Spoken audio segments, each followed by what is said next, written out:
Hello, welcome to the Global Summit of Economic Abuse. My name is Masrat Haile Jesus, the founder of the Canadian Center for Women Empowerment and the co-founder of the International Coalition Against Economic Abuse.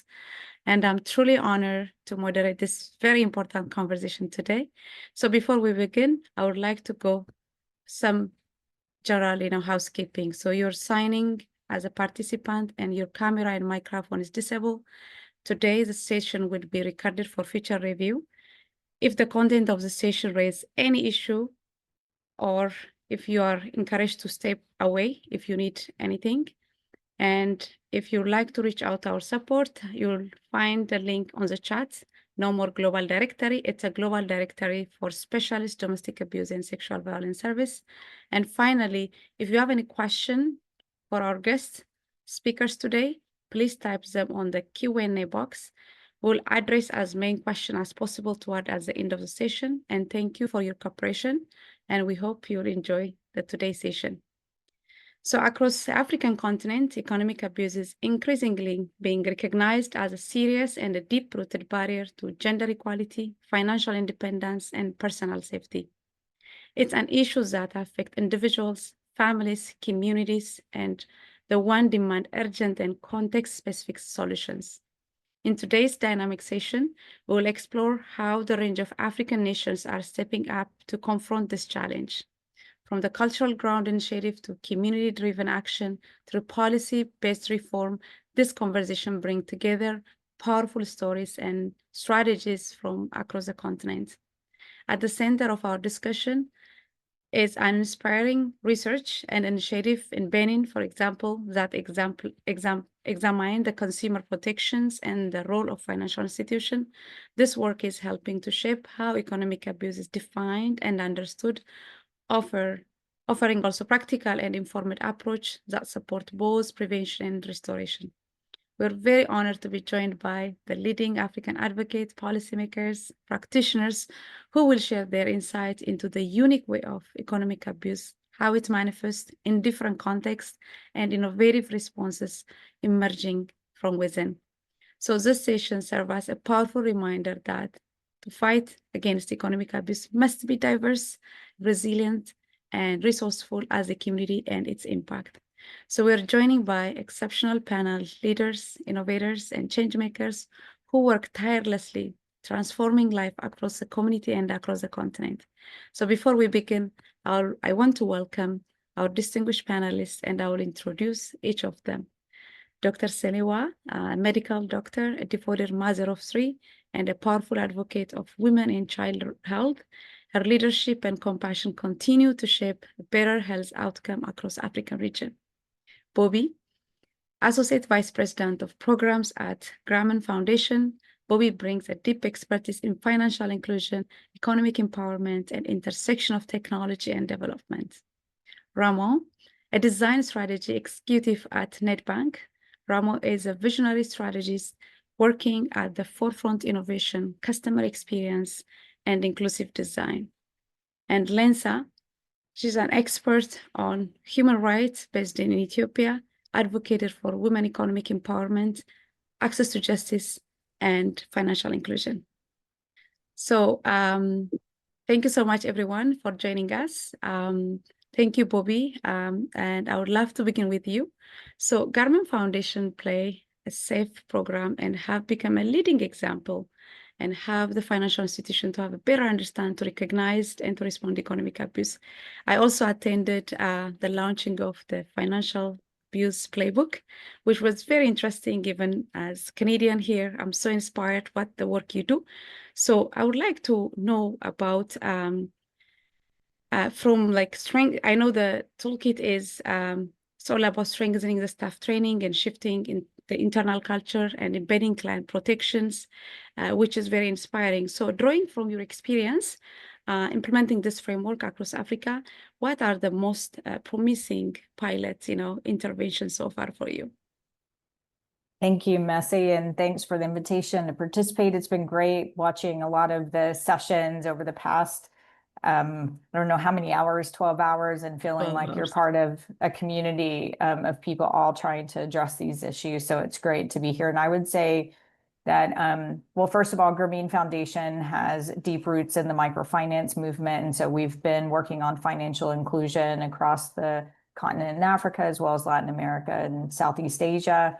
And I would say that as we've gotten into this, Program Safe is just our initiative to start addressing financial abuse within the context of financial inclusion initiatives. The playbook itself is something that we developed over the past year. Really, I think just consolidates all of the lessons learned from your organization, Messi, as well as lots of the people that have been in these sessions, and really just trying to consolidate those lessons to help inform how could we move forward as an international development organization working with different financial inclusion actors. And it just demonstrates the different types of activities that financial institutions can undertake that are just practical, from training your staff to recognize what financial abuse is, to raising awareness among your customers as to what financial abuse is. And so while I would say the conference has kind of addressed the broader economic abuse issues, from everything from insurance to housing, healthcare, et cetera, we've kind of chosen to focus on financial abuse because these are the types of actors we work with, financial inclusion actors. So over the past year, in collaboration with another international development organization called the Social Performance Task Force, we undertook some research in Benin, kind of building on a lot of the questions that I know even Ramo has used, and he'll probably reference those in his talking points as well. We worked with some different microfinance institutions to interview their customers about financial abuse, and kind of discovered very low rates. Despite what we know about the statistics in West Africa, the rates were quite low. But then when you qualitatively ask women, how common is this in your community? Like 90% of them said it happens all of the time. So I think what we're trying to do is raise awareness and build some advocacy around financial abuse. And, with this data, the microfinance institutions, I think, acknowledged, their own experience with financial abuse and seeing it. And I think what we've been able to do is kind of put the vocabulary around what they've been seeing so that they can see more of a pathway forward in addressing it. And I think there's acknowledgement and an agreement that this is something that they need to be working on with their customers, because they see it all the time. They just don't have the tools to be able to support people in that circumstance. So Wow. yes. Yeah, thank you so much. I personally also attended, the launching of the playbook, and it was very, very fantastic. And I have seen also there's a lot of things, even Canada here, we can take from that. And thank you so much for the amazing work. So I know this work is not an easy. Disrupting this corporate sector, introducing gender-based violence is the most difficult, exhaustive work from my experience here. So what are the resistance in terms of systemic barriers you face through the process of the development? And then also, how do you overcome those challenges? Mm-hmm. I think the biggest challenge and maybe concern that I have is that when we talk about financial abuse, there's generally a reaction of, well, this is either the culture or the norm here. And so I think trying to help understand where the line is between what is healthy social norms, cultural norms, and what is harmful cultural norms. And, a lot of financial institutions still have kind of policies in place where spouses have to sign on to a loan agreement. And on one side, they see this as healthy because they believe as long as a husband and a wife are both they both are aware that they're undertaking a credit agreement, even if he's not signing on to the agreement, it's for his wife. They see that as protective of her, because then if all of a sudden she has repayment problems, the spouse, it's not going to create issues because he's aware that she has the credit. But on the other side of that, you see the constraints that creates for women in taking out credit if they want to be able to use credit to, build kind of economic independence. And so I think some of the challenges that we're going to have are really unpacking that and understanding how can they how can they revise those policies or think about things that they've kind of taken for granted for decades? Like, this is just the way that we've done it and we think it's a good thing. How can we impact that and really understand the perspective from women, taking out credit? Wow. Well, thank you so much. It's really, really, you know, I can kind of relate the day-to-day work, what I did here in Canada. As you know, still we're trying to navigate and making sure that policymakers are engaged, community also understand it. I know we are on the same space, so it's really, really very important. And I'm so inspired by the playbook and I'm happy with that. So one last question. I just want to know that, like, how did you ensure the community voice, especially lived experiences, very critical in shaping policies, in shaping institutional reforms. So how do you make sure that like the lived experience of survivors are included in that, playbook? And then also, do you had any feedback process as well in place after you launched the playbook? Mm-hmm. Yeah. Well, I think we've started out with trying to collect data from all customers at this point. Like, we haven't gone straight to those who have a lived experience, even though I would say that as we, for example, the research in Benin, and we've also, conducted some research in Latin America, with customers, and it's actually, I would say we see that as informing how financial institutions can move forward. I mean, there's kind of a belief that you need some information from your own context to feel compelled and maybe inspired to move forward. And so we have both quantitative and qualitative data that we've been collecting. And I would say the qualitative input that women have provided has really provided more of the depth of information that people need. And I think there's acknowledgement that this is occurring. And, what was interesting is that sometimes we would see women respond to the quantitative questions very different than the qualitative, where the quantitative you'd leave thinking, well, this woman is not experiencing any abuse, but then qualitatively she would actually admit to it. And so I think the challenge that we have is like, how do we actually interview customers and women and other people in this circumstance to really gather the type of information that we think will compel financial institutions to act? Wow, that's fantastic. And I hope everyone watching us today, they can go to your website and access the playbook and can learn, hopefully. Thank you so much. So, Lensa, so as someone Ethiopian origin, and this is a question is very personal. I'm from Ethiopia. I live in Canada. So in Ethiopia, as many parts of Africa, economic abuses remain largely invisible in law. Even it's not widely even understood right now, as far as I know. So we have seen the effect every day with victims of gender-based violence, despite even the high prevalence of like number of, domestic abuse. There is still very little public and legal institutional recognitions of economic abuse as a distinct forms of like, gender-based violence. So based on your legal work in Ethiopia, how do we begin the process to understand even economic abuse in a way that honors both our local cultural realities and the human rights standard? Thank you so much. Thank you for having me and thank you for inviting me. It's a pressing and interesting topic. That's why I really wanted to join you and share my reflection on this topic, especially within the Ethiopian context. As I have previously, I served as the director of the Ethiopian Women Lawyers Association in my previous capacity. So this economic abuse is one of the things that we usually talk about.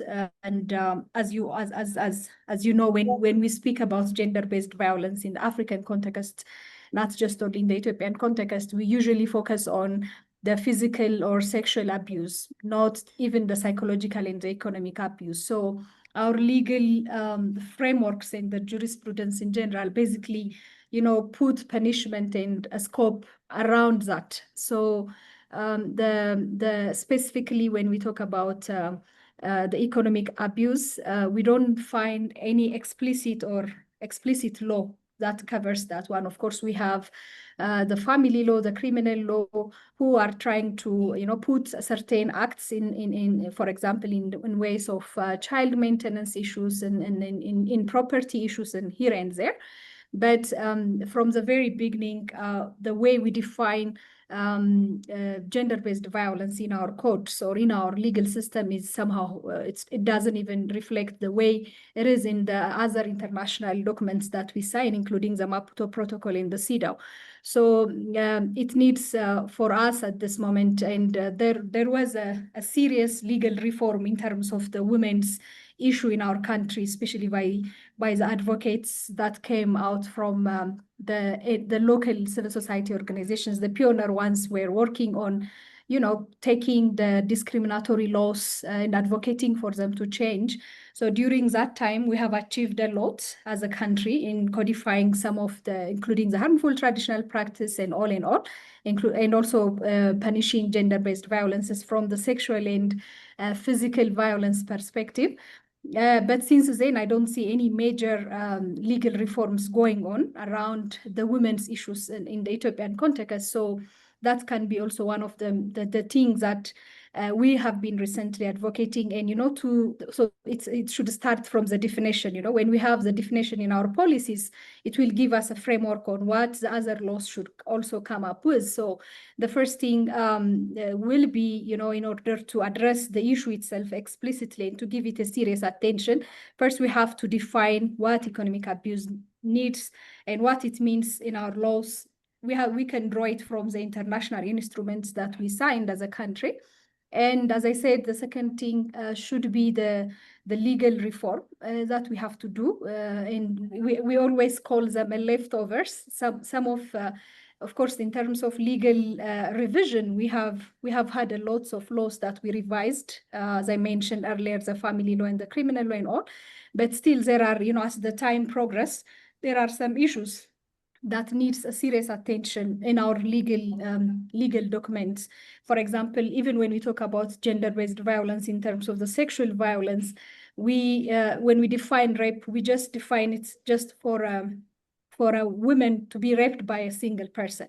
But as the time progresses, we have seen a lot of heinous kinds of cases, including gang rapes and all, and acid attacks and all. So in order to punish these ones, we don't have a serious legal, frameworks that will give us the opportunity even to the judge and to the prosecutors, to punish that person or that individual who commits these kinds of crimes. So these kinds of, the leftovers of what we did in the bigger image needs a serious attention from us, including, we have to have laws on domestic violence, which also include economic deprivation, so to have this as a prosecutable offense, not just, physical or sexual violence, but we have to talk and we have to bring economic violence to be also an issue which is prosecutable. And the other thing should be, we must invest in creating an awareness to the judges, prosecutors, police, community leaders. They should be sensitized to understand and sign for the economic abuse, because as a community, we are more of, as the previous speaker has been mentioning, when it comes to economic issue, it's become more of a family issue. So if a woman has any economic issue, and if she go to, the court or to any place to issue that one, they will make it more of a family issue rather than, even if she go to the traditional leaders or the community leaders. So we have to sensitize that this issue is not just a family issue, and it's a public matter. So that, even if the law still remains dormant on that one, we have to, engage and train and create awareness on the justice sector in general. And lastly, we need to work on also access to justice. Women must be able, GBV is the most underreported case in our context. So, and when it comes to economic abuse, as I said, it's also still the most underreported abuse, which will, because of the stigma and the retaliation that the women face, we don't usually find women going to access for this kinds of service. So we have to also work on the need to access to justice. And finally, we have to also work on shifting the narrative. I believe as I said, economic abuse is not just a private matter. It's a public issue. It's manifested through, the women's accessing employment opportunity. It could be, or, the women, it has a different manifestation that we have seen it even in our in the legal aid centers that we have been working on, women coming to access issues. For example, it's manifested in child maintenance issues. It manifested in terms of accessing employment opportunities. Sometimes when you see employers who are not even employing a woman who is pregnant, or expectant or something like this. So this is also will contribute to the serious economic abuse, which we have to put a serious legal framework, and also the same way sensitizing the public, the way we sensitize GBV in terms of physical and sexual violence. So of course, recently there are some developments. I know some cassation decisions when it comes to child maintenance issues and all. So these are some of the jurisprudence that comes out of, after all the codification process that we went through. So this should be also strengthened. And we do have a lot of African countries who have, achieved a lot when it comes to having filling this gap and having a codified law in their acts, explicitly putting economic abuse. For example, we can take South Africa, Kenya, and those countries who explicitly put specific acts in terms of economic abuse and gender-based abuse as well. Rwanda and Kenya and South Africa is one of those countries that we can mention. So as an Ethiopian, it's not like we will just start from zero, but there are experiences that we can share from the continent. So pulling that experience will also help the Ethiopian women in terms of addressing the major and serious issues of the economic abuse. Yeah, thank you so much. And then glad, you mentioned especially codifying, naming. I personally also reached out many organizations for the past few years. And as someone who leads economic abuse work in Canada and Ethiopian, so you can imagine how it's very, very important work for me. But this was the missing part, I sense it. And thank you so much for your amazing work and fantastic work. And the follow-up question, so there's a number of non-for-profit organizations, civic society, who works on gender-based violence tirelessly for many years. And also, I read also recently, the Ethiopian government, now they're launching a new banking reform and inviting a number of banks to to work in Ethiopia. So how do you see the role of those civic societies, the emerging bank, the fintech sectors can play on addressing economic abuse? That's a very important question. I think, for the civil society organizations in the Ethiopian context, usually, especially those civil society organizations who work in terms of law, law reform or human rights, democracy, the space is quite shrinking. It's not like we have an open civic space. And through times, of course, there were a lot of draconian law which almost put civil society organizations out of the game for a decade or so. Now that these laws have been amended, of course, there are a lot of organizations, not a lot as we want them to be, but there are organizations who are working specifically on women's issue and also with different thematic areas, economic, legal, in different thematic areas. So within this context, I guess one of the things that we have to, as a civil society organizations, look around, mostly, you will be in a fight and flight mode because there are a lot of issues that are coming on your table as the region itself is, as we speak, there are a lot of things happening, conflicts and all. So you will be pulled here and there by I call it like we have a lot of issues in the table of civil society organizations.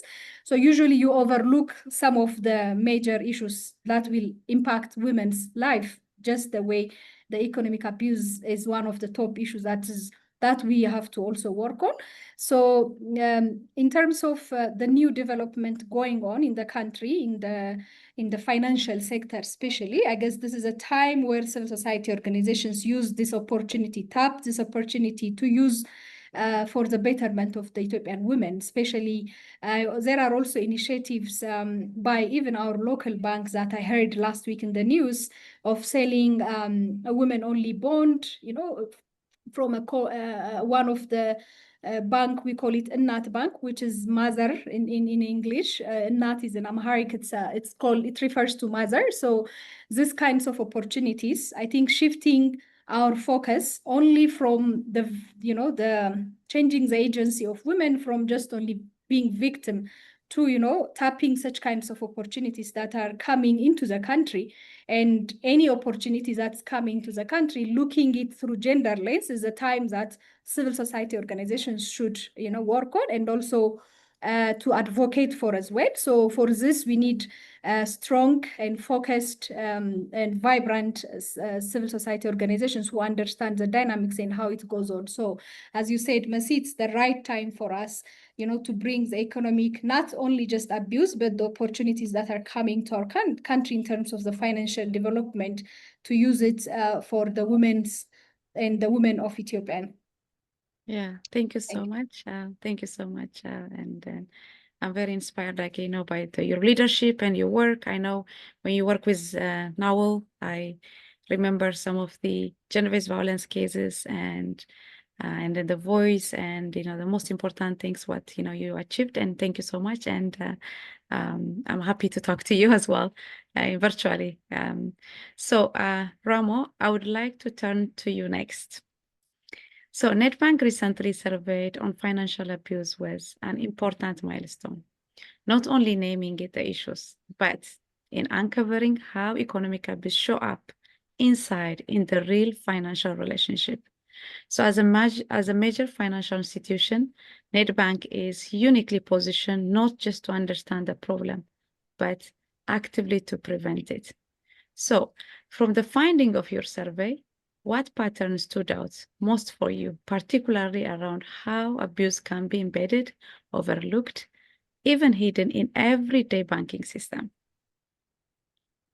Lucy, thank you. Great question. And let me just say, it's such an honor to be here. I think I always enjoy these conversations, not just opportunity to share, right? I mean, I'm listening to my fellow panelists and I'm learning and taking notes. Absolutely wonderful.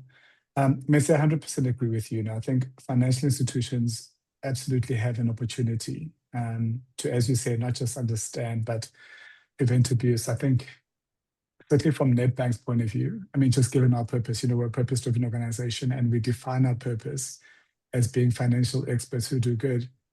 I think it can be argued, Messi, that it's not just an opportunity, it's really a responsibility, it's an obligation perhaps to do something. So Messi, if you'll allow me, maybe as we talk about the survey and the learnings from it, I'll just like to contextualize it very quickly for our audience. About a year ago this time, Nedbank went to market with a pretty bold awareness campaign.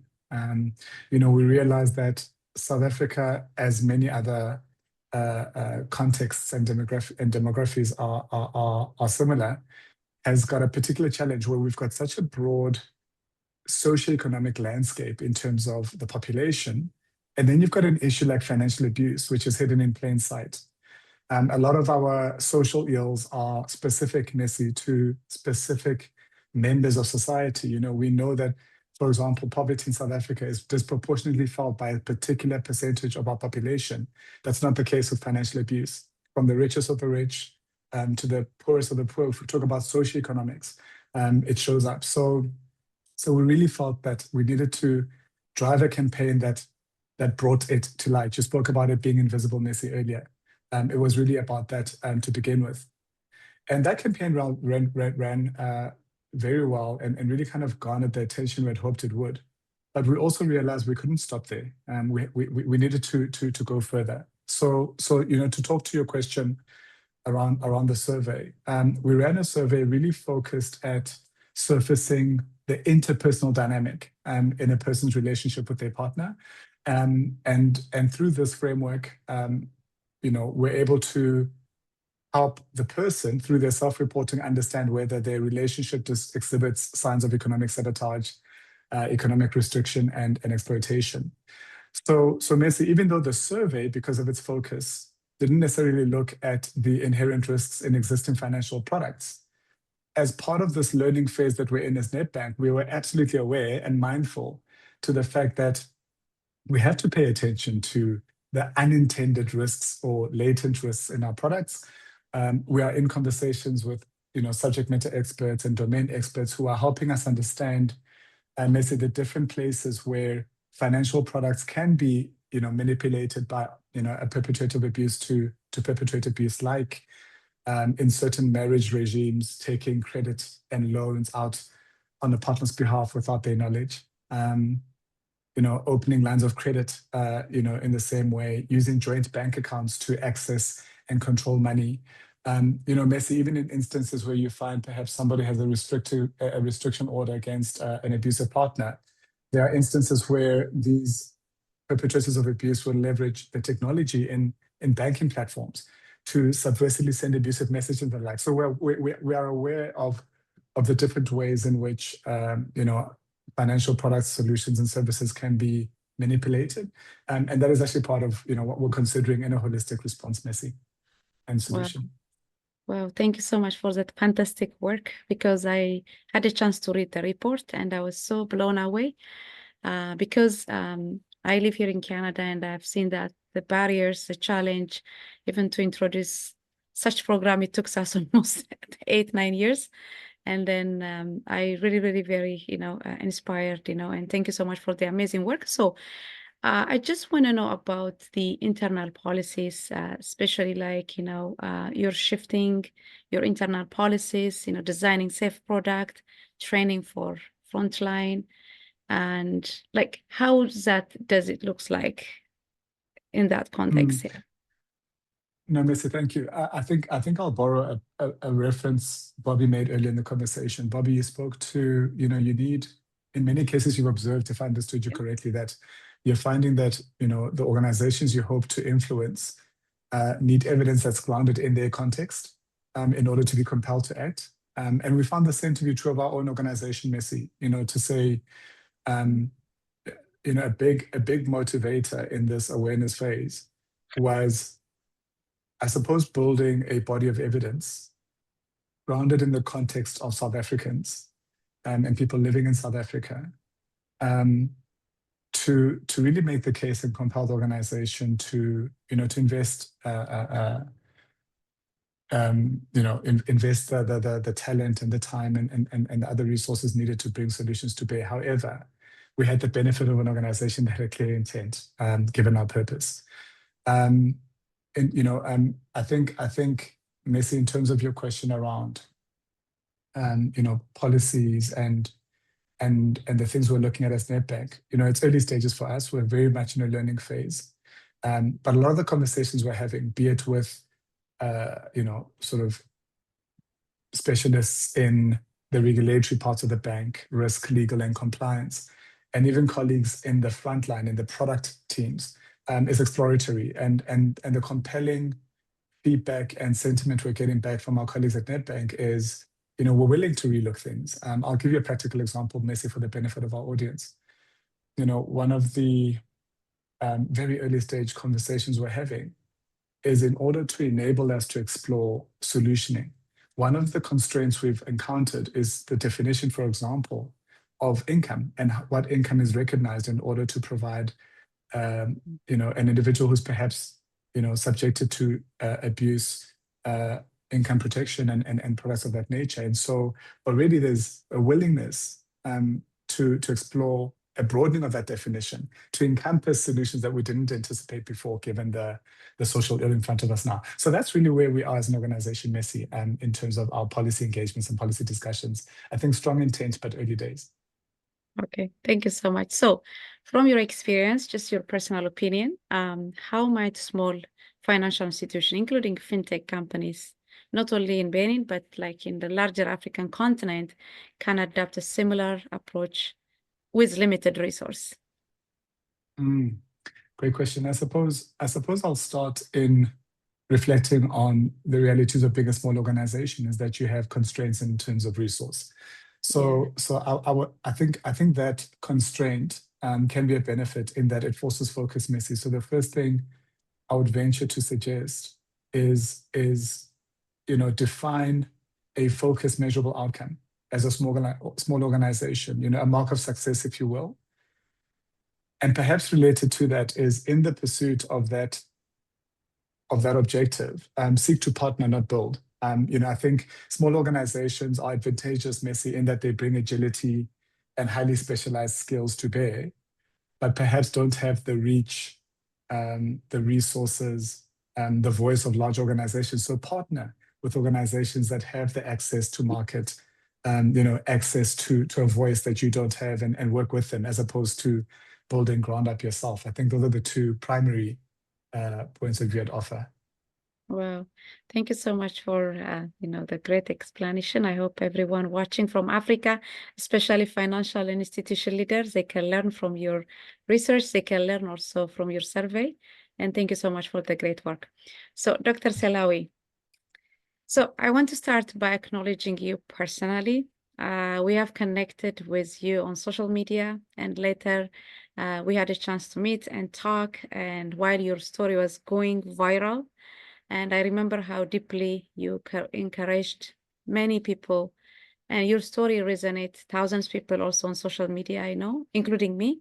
So thank you so much for your strengths and sharing your journey publicly, including through the platform like BBC. And thank you so much. So as both survivor and medical professional, as a doctor, you carry a truly unique lens on how economic abuse affects our well-being. So from your experience, what are the most hidden health impacts of physical, emotional, psychological that economic abuse create for survivors in your context? Hi, so it's very nice to speak with you, and thank you for having me on this platform. But firstly, let me thank you for this question. I'm particularly glad that I get to speak after Ramo, who's just given us a beautiful context of like our financial or the socioeconomic status of, South Africans, because I'm also from South Africa. And I think when you now relate to my story, it's always nicer to speak to something that is closer to home. But as you've now said, that I am also like a survivor of, domestic abuse, and particularly financial abuse in my story, I think I can speak. I can speak on this, but I'll probably be a little bit more personal than coming across as a medical doctor. I'll start by saying this. Financial or economic abuse, because it's a very broad term, right? And let me just borrow what Ramos said. He said that it's something that is hidden in plain sight. So it's a form of abuse that we seldom hear it being mentioned. When people are talking about domestic abuse or gender-based abuse, you will seldom hear them speaking about economic abuse in the context of, a domestic setting. So also in my case, when I learned that what was happening to me was actually financial abuse, it was way after. Like I learned about that in retrospect. So the problem that we have about this, especially even medically, is that people will not even mention that they are having this form of abuse taking place in their lives. So sometimes it's often difficult to pinpoint that this might be the source of the problem that is now manifesting physically, or even like manifesting in their, psychological health or lack thereof. So in terms of being in a situation where you are being financially abused, as we can imagine, emotionally and psychologically, this can make you to experience a lot of anxiety. Like as far as your day-to-day life, you're constantly anxious and worrying about, your lack of finances or the stress that you are going under. But now, what becomes particularly important to me as a medical doctor is when this kind of stress or this kind of pressure that a person is feeling starts to manifest in the physical. And then they end up having, conditions that they probably were living with that are now getting poorly controlled. Like if you have someone that has been living with diabetes or hypertension, just as a lifestyle disease that they have as one of their comorbidities, then you realize that they were previously well controlled on medication, but now their medical condition is deteriorating and it's becoming difficult to control. One of the reasons could be because the amount of psychosocial stresses that they are experiencing are probably like ascending, and they are becoming impossible for them to control. Another thing is that you have people that were often high functioning at work, but now end up getting burnt out too easily. People who are not now able to manage themselves and not able to perform optimally at work because of the stress that they are experiencing in their personal life. Another thing that's important to mention, it's people that are living with, psychological conditions, like people who have depression and people who have other forms of psychological illnesses. It becomes difficult for them to be controlled, because as you are trying to have someone on medication and have them control, they actually are deteriorating and are becoming worse. So what I would say is that economic abuse does not only break someone's bank account, it breaks your soul, it breaks your spirit, and then that can translate into actually manifesting in the physical, because then instead of being someone who is healthy, you now start ignoring yourself. Then you have things like personal hygiene taking a knock. You have things like poor nutrition taking place that actually can have a replicating effect, or like what I can call a sequela of other issues, where you find someone who was usually someone who's able to keep themselves well, they now poorly kept. They're now not showing up for work. They're now becoming also abusive at home and to everyone else who's in their surrounding, as opposed to being someone who's usually okay. And then physically now, they are now developing other chronic conditions. Or if they were living with chronic conditions, it's now becoming difficult to have them controlled. The problem with not being able to control medical conditions that are like hypertension and diabetes is that they can complicate, and their complications are difficult to live with. Like you have someone who was previously controlled on hypertension medication now complicating and having a stroke, or someone now having like heart conditions that are now making it difficult to go by with their life. So I am also in agreement with what Ramo was saying,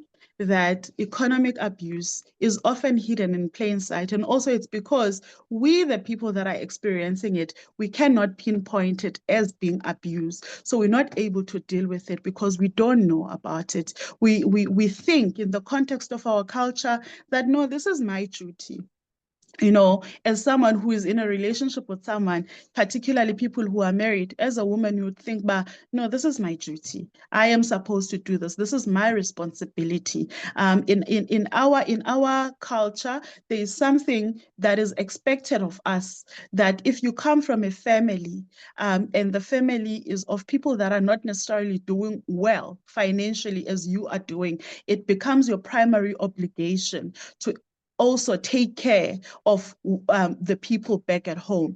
That, when it's done in the extreme, also translates to something that can become a form of economic abuse. Then you end up having those young professionals also feeling these symptoms and actually not being okay physically, but they're not able to pinpoint. So I think our main problem with this is that it's hidden in plain sight, And so it becomes difficult for it to be pinpointed. It's only when we start having conversations like this in these kind of platforms where people start to realize that, you know what I thought was just my responsibility, I'm actually being abused. It's when people who are able to open up conversations, even like in social platforms, they start talking about their experiences, that people learn that, okay, what I thought was just me feeling down and not wanting to go to work or just being exhausted, like chronically, I'm actually probably having, clinical symptoms of depression, and the main cause could be my financial situation because I'm being abused here. So I think this is an important question that can also open up people to understand that something that you would just look at and think that, no, it's just my bank balance that is that is having a problem. It translates to so many things that speak to our emotional and psychological well-being, but when left unattended, it can also manifest in the physical, and that then becomes very detrimental. Yeah, well, thank you so much for your amazing explanation. And interestingly, 2 months ago, I also read research from the Harvard University, actually, which was led by a Canadian physician. So I learned that women who experience stalking, technology-facilitated abuse, witches, and of course, domestic violence have a chance to get struck 41%. That was the statistics, and I was very shocked and how this kind of form of violence, even though it's very hidden, under-recorded, but it really, really affects and it really take our life in many ways. So yeah, thank you so much for raising that. And as a follow-up question, how can frontline healthcare provider, they can better train and identify the sign of economic abuse?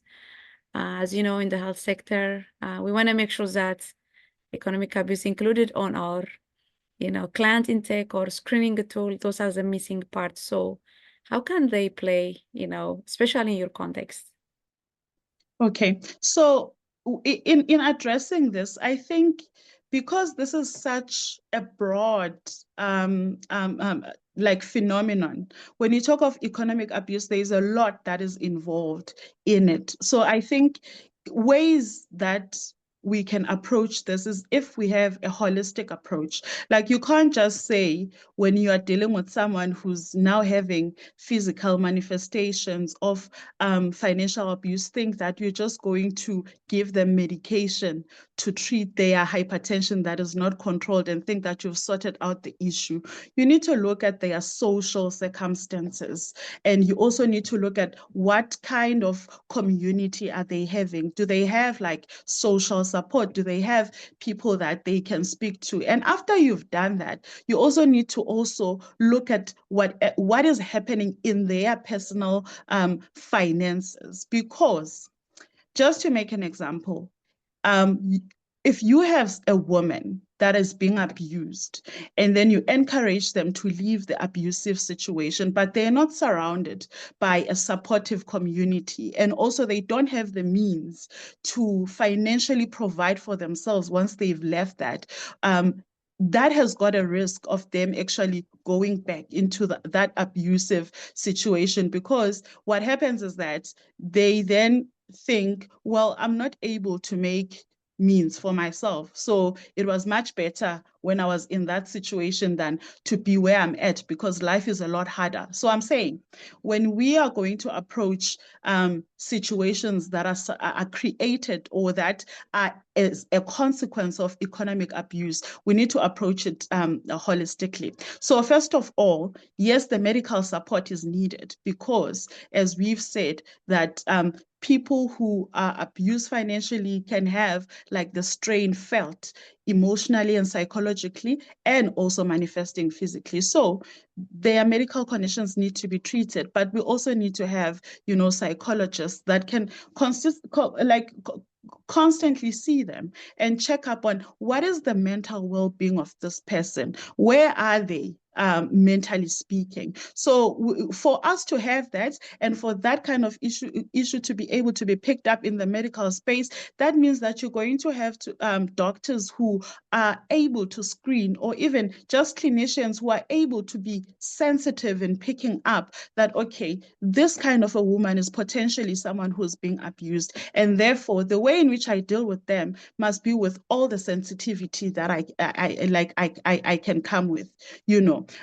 When you are talking to someone who is a victim of abuse, and you are approaching them with not using sensitive language, sometimes they can close off instead of actually opening up, and it becomes difficult to build rapport with. So the medical staff needs to be trained. They need to be able to screen. They need to be able to counsel, and also be able to treat like these kind of people. Then in the social space, people need to be capacitated with a community that is able to support them. You need to have people who can say, listen, I've been through what you've been, and this is how I came out of it. So for you to go on in life, for you to carry on from point A to point B, this is how I suggest you do it. I think sometimes to be able to hear from someone who's gone through the same path that you've gone, and hear them say that I'm on the other side, it does make you feel that that means that I can actually survive,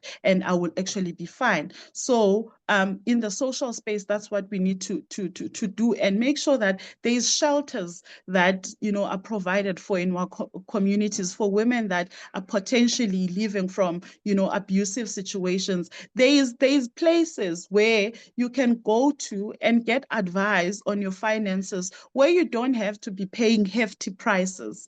You know, socially, that's what we need. And lastly, like the financial support will have to come in the form of, is there like employment, you know, opportunities, but also advice, you know, on how people are to take care of their debt. Because one of the things that I will tell people all the time about the consequences of having been in a financially abusive relationship is that, as much as my divorce has been finalized now, but I'm still paying the price of having been in a financially abusive relationship. There is still like hefty amounts that I have to pay in, you know, paying back the shortfall of the expensive car that I had taken while I was in, you know, that relationship. Some women have big loans that they have to pay long after having survived an abusive or a toxic situation. They have like loans that they need to be paying back. And so that becomes strenuous. For us to be able to support that kind of a person, it means that then going forward, the person must be taught how to budget. Like financial houses like Nedbank, where Ramo works, have to cater to those kind of issues that, okay, now that you've exited, now that you are aware that this is what is happening to you, how are you doing in terms of your finances? That ignorance, or like being financially naive, or the financial autonomy that was taken away from you, how are you now governing your finances now that you've regained your freedom? That is why I'm saying, in terms of tackling this question, it becomes a bit difficult because it's quite broad, and our approach in addressing it must be holistic, and we must be quite comprehensive in dealing with each and every aspect of it in order to make sure that at least the person is capacitated enough to be able to move forward. Healing becomes possible when the woman can be supported across all forms of life. If you can support the person medically and treat whatever conditions they have, if you can make sure that they have a community to protect and for them to lean on, but also if they are financially capacitated, then it means that at least they can have healing that is going to be sustainable. Wow, thank you so much. Very powerful word and then wisdom. I wish if I could stay and then listening you, especially as someone who also understands the health sector and then the barrier as well. And then thank you so much for your voice. Thank you so much for your courage. Thank you so much for your everything what you do, because I was following you on social media. I already connected. And I know it's not an easy as a survivor to come out and to share our stories. And as you know, there is always a loneliness space when you are a survivor, because when we live in an abusive relationship, The abuser best friend is always isolation. So that cage, it really, really affects women in many ways, but breaking that barrier, it really needs courage. And thank you so much. You know, I really appreciate for all your voice. I have to say it again, that's why. So I know we have only 5 minutes, so I'm going to ask you just one quick question, everyone else. So if you were to end economic abuse in this generation, what's one disruptive action your sector must take now? And what is one action it must stop doing now? I know it's simple and short answers. I just want to hear from just one word from each of you. Maybe I can start with Ramo. Thank you, Messi. Not an easy question to answer, but I'll take a stab. What's the one thing we could do? I like what Celiwe said. If we can form a holistic ring around people who are impacted and affected, incorporating the psychological, the social, the physical, the financial, the legal, I think that would be a meaningful step forward. That's the one thing we need to stop doing, I think, as financial institutions, is do not turn a blind eye to the unintended risks that live in your existing products and services. Thank you. Okay, thank you, Lensa. That's a very straightforward question, but what we should stop doing is to shy out from the entire concept of women who are facing economic abuse, not to get attention the way we give it, just like the other ones as well. It shouldn't be any more a family issue. It's a public, and it's a discourse that we all have to talk about it and come up with a solution to it. If we have to do what I will say, of course, even if we have laws, documents, legal provisions, frameworks, still we have to also exercise especially within the jurisprudence, we have to exercise our right in terms of providing a good solution and opportunity for the women to be also beneficial from what the jurisprudence decisions that comes out of that framework as well. As I mentioned, for us, after the laws, there are lots of interpretations that has been made by the House of Federation, by the courts, in order to include women's economic empowerment, even though we don't have a law. So this kinds of space should be also encouraged for the lawmakers, not only just for the lawmakers, but for the judges, and also for any constitutional interpretation that needs in that area as well. So let's keep exercising the mandate we have to benefit women who are passing through economic violence. Economic abuse will be the last remark I can say. Thank you. Okay, thank you so much, Bobby. I would say, I think even what I've even heard today is, I think what we should be doing in the financial sector, and I would say any sector, is just raising awareness of what economic abuse is. I mean, I think Dr. Salewa said this herself, like sometimes you're in an economically abusive relationship and aren't even aware that what you're experiencing is actually abuse.